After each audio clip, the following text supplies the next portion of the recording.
In the North Bay this morning, growing concerns as waterways reach their limit. A lot of people fearing flooding may be imminent. Let's check in with Today in the Bay's Pete Suratos. He's been live all morning long in San Anselmo this morning. We all know, Pete, after working here for years, this area has a history of flooding from the nearby San Anselmo Creek. How's it looking there right now? Yeah, good morning to you, Lauren, Scott. Yeah, definitely that history here, that 2005 flood at the San Anselmo Creek, flooding downtown.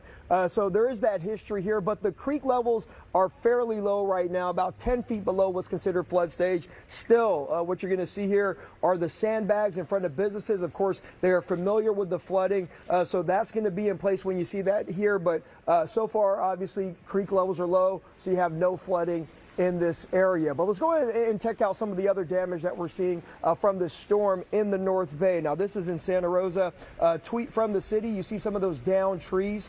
Busy night for crews as you have that saturated soil from all of this rain, these back-to-back storms leading to some of these downed trees with the strong wind gusts. So again, a very busy night there for some of those crews. Let's stay in Sonoma County. Let's talk about the Russian River. Now, whenever you get heavy rain in that area is prone to flooding. So according to the NOAA website, it looks like it's going to hit flood stage at that river on Sunday morning. So Sonoma County has put in evacuation warnings for some of these low-lying areas. So we're talking about Guerneville and Monte Rio. They have warnings there for potential flooding. As we take you back out here to San Anselmo, you have the sandbags in place. As I mentioned, the creek levels are low, so of course that's good news for businesses in this area.